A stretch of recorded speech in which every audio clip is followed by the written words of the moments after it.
കുട്ടപ്പായി, എന്റെ കുഞ്ഞായത്.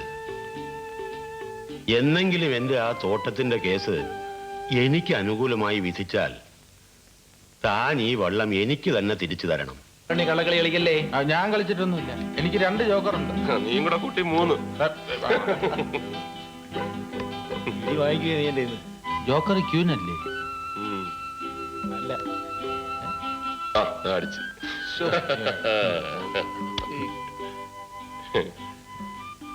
മാറ്റി ഒരു കുപ്പി കള്ളിങ്ങടാ. കാലിയാ. ഷാപ്പിൽ പോയി 2 കുപ്പി വാങ്ങിച്ചോണ്ട് പോവാ പാപ്പി. ഒരു ചേഞ്ചിന് വേണ്ടി നമുക്ക് ഇന്ന് ഷാപ്പിൽ പോയി കള്ളു കുടിച്ചാലോ? ശരിയാ, വല്ലതും തൊട്ടുകൂട്ടി അടിക്കാമല്ലോ.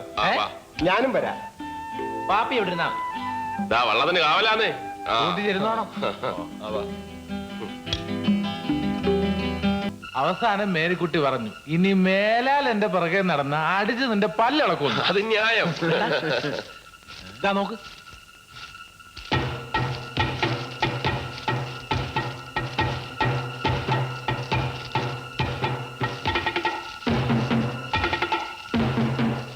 ഇതാ പണിക്കരുടെ സിൽബന്തി രാവുണ്ണിയും കൂട്ടരുവാ. എന്തോ ദുരുദ്ദേശമുണ്ട്.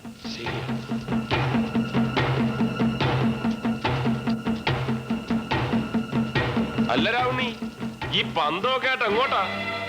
പാതിരാത്രിക്ക് തവള പിടിക്കാൻ ഇറങ്ങിയതായിരിക്കും അല്ലയോ? അല്ലടാ, ഇല്ലിക്കക്കുട്ടപ്പായ ഒരു വിറവെള്ളം വാങ്ങിച്ചിട്ടില്ലേ? അത് പെട്രോൾ ഒഴിച്ച് കത്തിക്കാൻ. ശരി, ഇല്ലിക്ക ചുണ്ടൻ കത്തിക്കാൻ പോവാണോ? ആ വിവരം നേരത്തെ പറഞ്ഞെങ്കിൽ ഞങ്ങളോട് വരത്തില്ല. അത് കൊള്ളാം.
വള്ളം കത്തിക്കാനുള്ള പ്ലാൻ ആയിരുന്നെന്നാ തോന്നുന്നു. അച്ചായോ, എന്ത് വന്നാലും പണിക്കരുടെ വീട് കത്തിക്കണം. അതൊന്നും വേണ്ട. ഇന്ന് നമ്മൾ അയാളുടെ വീട് കത്തിക്കും, നാളെ അയാൾ നമ്മുടെ വീട് കത്തിക്കും.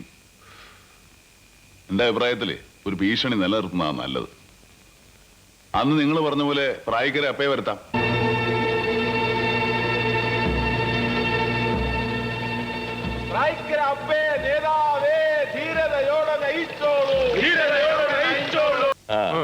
അപ്പുറത്തെ സൈഡിൽ പേര് കേട്ട 2 ചട്ടമ്പിമാരുണ്ടായിരുന്നു. മിന്നൽ പരമവും മലത്ത് കേശവൻ. കേശവന്റെ കൂടെ തെക്കൂന്ന് വന്നവരാ തമിഴ്നാട്ടുകാര്. ഒന്ന് പറഞ്ഞ് രണ്ടാമത്തേന് കുത്തും. കുത്തിയാ പിന്നെ കത്തി ഊരിയല. അതാ അവരുടെ നാട്ടിലെ പഴക്കം. അത്ര പെട്ടെന്നൊന്നും അവന്മാര് കുത്തിയ കത്തി ഊരിയെടുക്കാൻ ഒക്കുകയല്ല. പോസ്റ്റ്മോർട്ടം ചെയ്യുന്ന ഡോക്ടർമാര് കുറെ വിഷമിക്കും.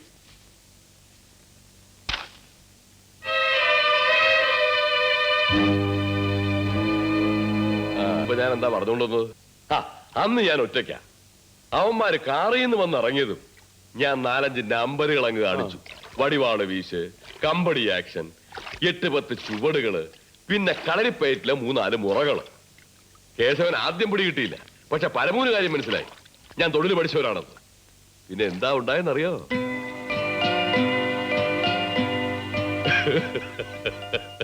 അവൻ പാക്കറ്റിൽ നിന്ന് ഒരു പാക്കറ്റ് പ്ലെയേഴ്സ് എടുത്ത് എന്റെ നേരെ അങ്ങ് നീട്ടിയിട്ട് പറയുക, വലിക്ക് ആശാനെ വലിക്ക്, ആശാൻ നമ്മുടെ ഗുരുവാന്ന്. പിന്നെ മൂന്നാളും കൂടി ഒരു വിലസി കുറെ കാലം. നമ്മൾ ആദ്യമേ കൂടേണ്ടതായിരുന്നു. എനിക്കും കൂറ് ഇവിടെ തന്നെയാ മുതലാളി. പിന്നെ ആദ്യം അവന്മാര് വന്ന് വിളിച്ചു, ഞാൻ പോയി, അത്രേ ഉള്ളൂ.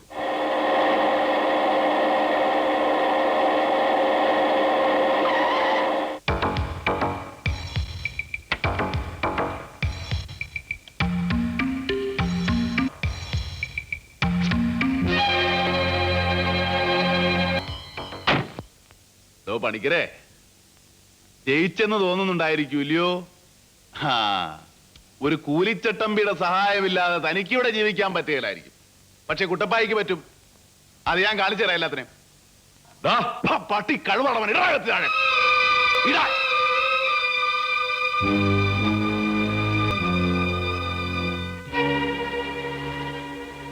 ഭാര്യയും പിള്ളേരെയും കാണണമെന്നുണ്ടെങ്കിൽ ഇങ്ങോട്ട് വരുത്തിച്ച് കണ്ടോണം. ഈ വള്ളംകളി കഴിഞ്ഞാൽ നീ നിന്റെ കുടുംബം കാണുമെന്ന് വിചാരിക്കണ്ട. കേട്ടോടാ.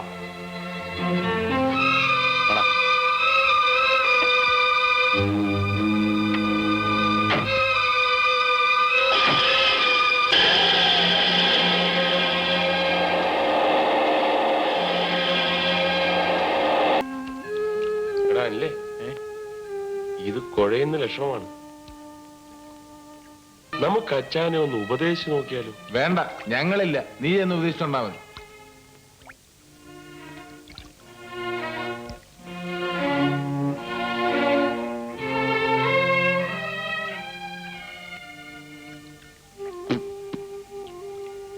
അച്ചായോ, ഈ പ്രായക്കരയപ്പെ തല്ലിക്കൊല്ലാനാണോ തീരുമാനം? വരട്ടല്ലോടാ, വെറും വരട്ട്. മോനെ രാജു, അതിന്റെ ഒരു രഹസ്യം ഞാൻ പറഞ്ഞുതരാം.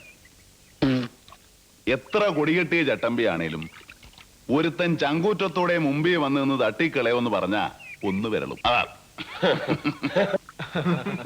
പക്ഷേ ഈ കേസിൽ ഒരു ചിന്ന അടി കൊടുത്തിട്ടേ പ്രായക്കരപ്പയെ ഞാൻ ഇവിടെ നിന്ന് വിടൂ. അത് വേറെ കാര്യം. അത് വേണം. ശരിയാ, അത് വേണ്ടത് തന്നെയാ, അല്ലേടാ മാലുണി? പിന്നെ പക്ഷെ അച്ചായോ, രണ്ട് ടീമുകളുടെയും തുഴക്കാരുടെ ഒരു നിലവാരവും വള്ളങ്ങളുടെ ഒരു ക്വാളിറ്റിയും വെച്ച് നോക്കിയാൽ നമ്മൾ ജയിക്കുന്ന പ്രശ്നമില്ല. കടുങ്കൈ എന്തെങ്കിലും ചെയ്യണം. നമ്മുടെ മേലുപോകുന്ന പണി വല്ലതും ആണോടാ?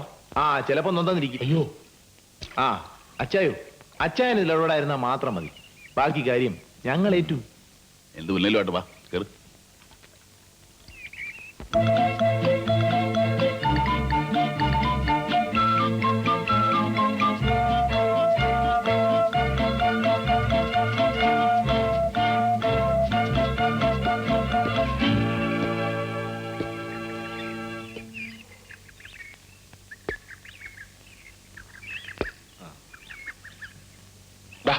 ബിയർ അവിടെ വെക്കടാ, അതെല്ലാം കഴിഞ്ഞിട്ട് മതി. ഇവനാരടാ? ആ ബോംബിച്ചിട്ട്.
നാട്ടുകാരെ, കഴിഞ്ഞ 4 കൊല്ലക്കാലമായി ഭാരത് ട്രോഫി മത്സരവള്ളംകളിയിലെ വിജയികളായ കാളികാവ് ചുണ്ടൻ ശ്രീ പണിക്കരുടെ വക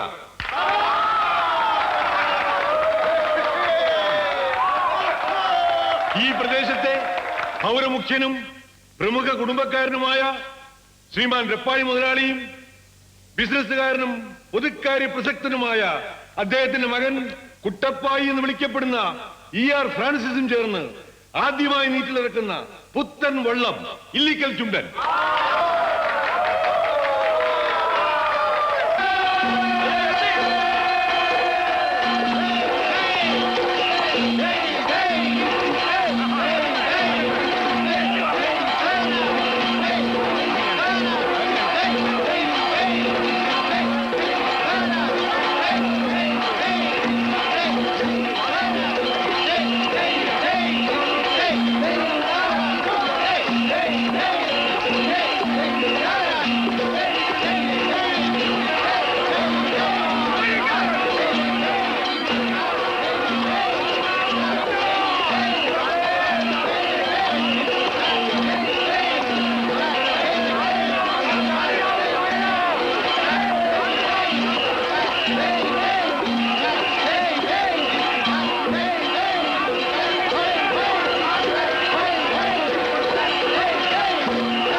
കാളികാവ് ചുണ്ടന്റെ പാവന സ്മരണയ്ക്ക്